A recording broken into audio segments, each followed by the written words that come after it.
Hello everybody, this is JT Productions and welcome back to another 2023 preview and prediction video.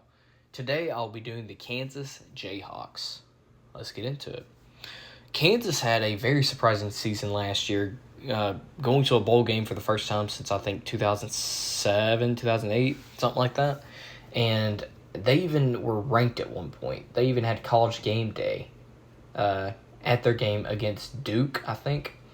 Well, this is what happened to their season. They started out the season with wins over West Virginia in overtime, Houston, Duke, and Iowa State before their quarterback got injured against TCU, which you'll notice that was a trend last year, where they lost 38-31. After that, their backup, I believe his name is Jason Bean, helped them lose a game to Oklahoma 52-42 where they were in the game.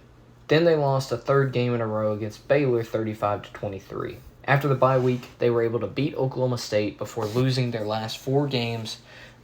They lost in a blowout to Texas Tech, lost in a blowout to Texas, and lost in a blowout to Kansas State before losing to Arkansas in three overtimes, 55-53. So, what can Lance Leopold do to improve from this year? Now, this was a great improvement from anything Kansas has done in the past decade and a half. What can he do to improve it further? Well, let's look at the roster and see. You have Jalen Daniels back. He's not injured. He's back starting. Behind him, Jason Bean in case Jalen Daniels goes down. Running back, you have Devin Neal, you have Daniel Hishaw, and you have Dylan McDuffie, a transfer coming in from Georgia Tech at running back. Wide receiver, Lawrence Arnold, Quentin Skinner, and Luke Grimm highlight your wide receiver core. Very underrated wide receiver core.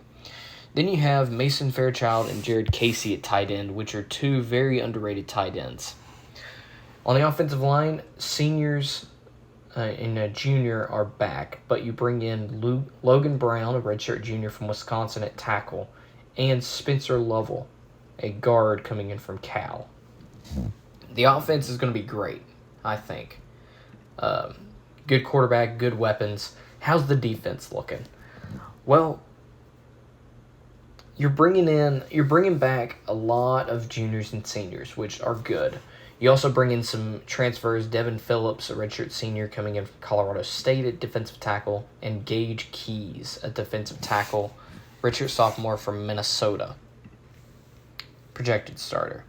Besides that, your defense looks about the same, which was not that good last year. However, they're experienced, which could help it. So with that being said, let's look at the schedule to see how I think y'all are going to do this year. Well, you go ahead and get your three non-con games out of the way. You play Missouri State, Illinois, and at Nevada.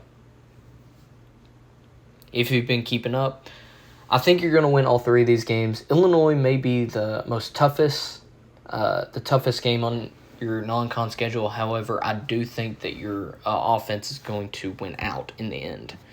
So, I think you win all three of those games before hosting BYU. And I think you're going to be able to beat BYU. I just don't think that they're ready for consistently keeping up with teams like you in the Big 12.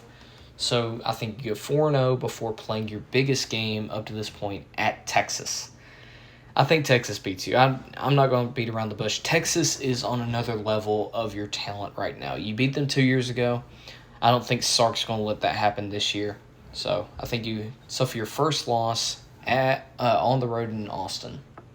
Then you play UCF at home. UCF is an interesting team. They have John Rice Plumlee. Gus Malzahn's offense is always very tricky to get a hold of. And I think that may be the lightning in a bottle that they have against you.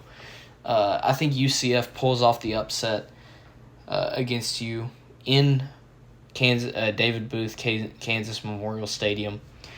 And I think the Knights steal one from you.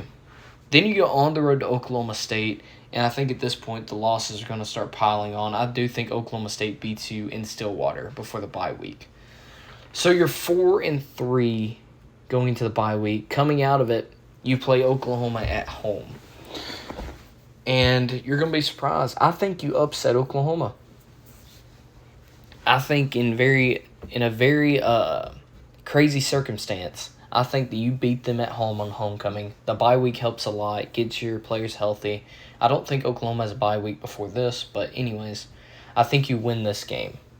Then you go on the road to Iowa State, where I think you win again. Just Jalen Daniels going off before playing Texas Tech. Texas Tech is a very, I think, a very underrated team this year, and I think that they're going to beat you at this point.